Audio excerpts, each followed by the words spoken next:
I build sites for a lot of large scale organizations.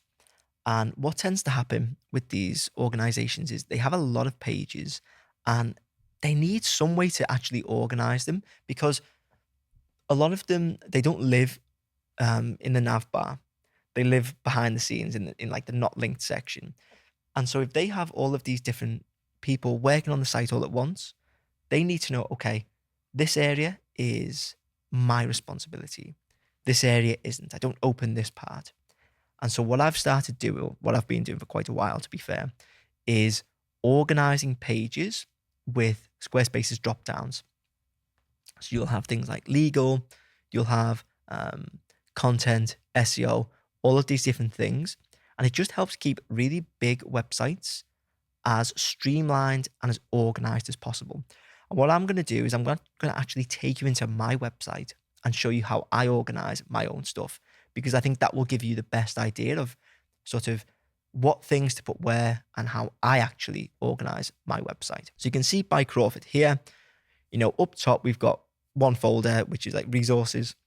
But then if I go into pages and we go down here, I've actually got quite a lot going on here. So we've got legal, just usually privacy policy, T's and C's, maybe a cookie policy if you have one of those.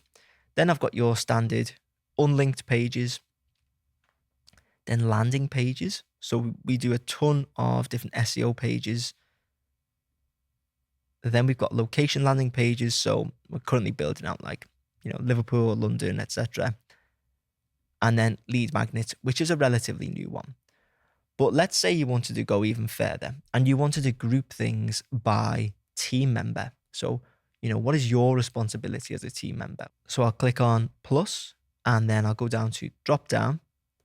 And then, I've got lots of different team members. So we'll say this one will be admin.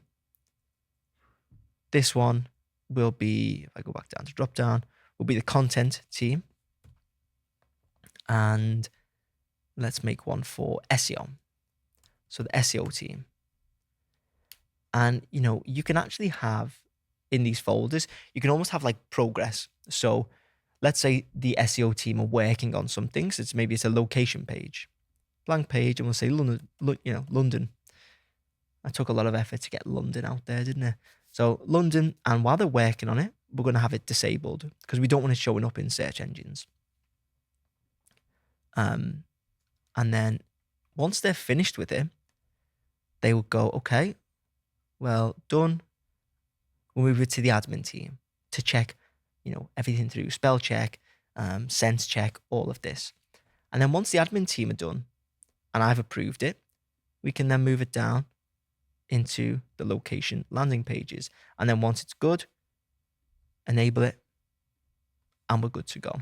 So there's lots of different ways that you can actually organize your pages in the back end of Squarespace.